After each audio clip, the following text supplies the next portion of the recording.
اللہ الرحمن الرحیم اللہم صلی علی سیدنا و مولانا محمد النبی الامی و علیہ وآلہ وسلم صلاۃ و سلام علیکم۔ پارٹ 204۔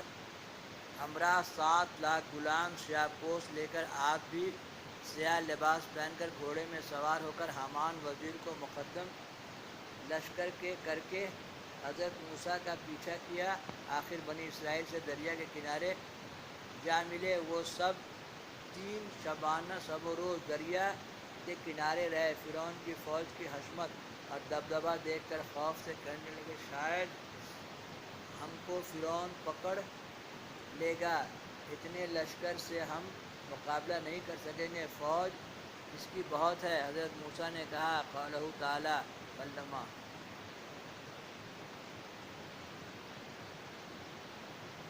تا آخر آیت ترجمہ۔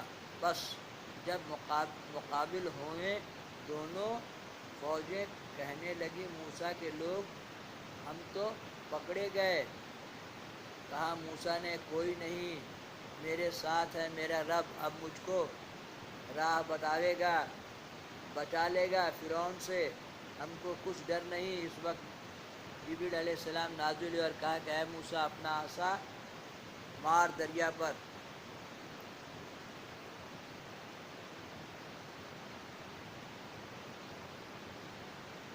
ترجمہ۔ پس حکم بھیجا ہم نے موسیٰ کو کہ مار عصا سے دریا کو۔ جب مارا پس پھٹ گیا تو ہو گئی ہر پھاٹک جیسا، منے 2 طرف کھڑا ہو گیا دیوار کی طرح، جیسا بڑا پہاڑ، اور نزدیک کر دیا ہم نے ان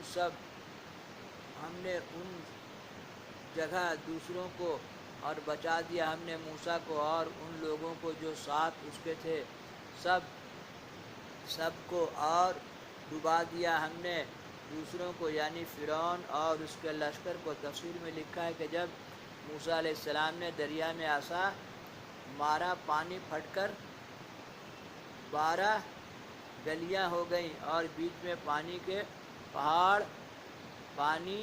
پہاڑ کھڑے رہ گئے۔ تب 12 قبیلے بنی اسرائیل کے اس میں اتر کر پار ہو گئے اور قوم فرعونیہ ڈوب کر مر گئی۔ اور دوسری روایت میں ہے کہ جب حضرت موسیٰ نے عصا مارا اور خشک ہو گیا اور 12 راستے بن گئے، بنی اسرائیل 12 قوم تھے، 12 راستے نکل گئے، اور فرعون ملعون نے دریا کے کنارے جا کے دیکھا کہ 12 راستے دریا میں ہو گئے۔ تب دل میں سوچا کہ شاید موسیٰ کے جادو سے ہے یا معجزہ پیغمبری سے، اگر میرا لشکر دیکھے گا تو شاید ان پر ایمان لاوے گا تو بڑی ندامت ہوگی۔ تب حیلہ سازی سے اپنے لشکر کو کہا کہ اب ہم کو خوب یقین ہوا کہ موسیٰ بڑا جادوگر ہے، دیکھو تو جادو سے دریا کا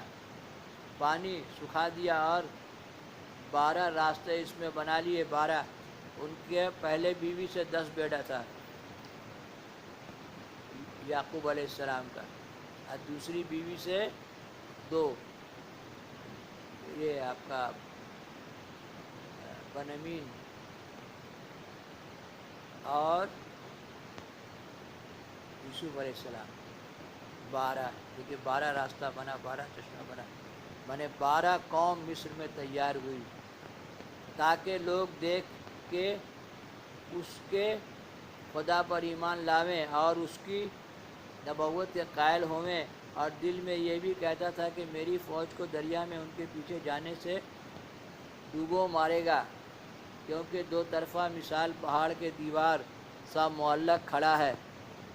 یہی دل میں پس و پیش کرتا تھا کہ دریا میں گھوڑا ڈالو یا نہیں۔ اتنے میں فوراً جبریل علیہ السلام ایک اسب مادہ پر سوار ہو کر فرعون کے گھوڑے کے سامنے آ کھڑے ہوئے، اور وہ مردود اسب نر پر سوار تھا۔ جبریل نے جلدی سے اپنی گھوڑی اس کے سامنے دریا میں ڈالی، فوراً فرعون کا گھوڑا بھی وہ اسب مادہ جبریل کی دیکھ کر اس کے پیچھے کود پڑا۔ ہرچند فرعون نے چاہا کہ اپنے گھوڑے کو باغ تھامے مگر رک نہ سکا، اور فرشتے سواروں سے آ کر لشکر کے گھوڑوں کو چابک مار کر بیچ دریا کے ڈال دیا۔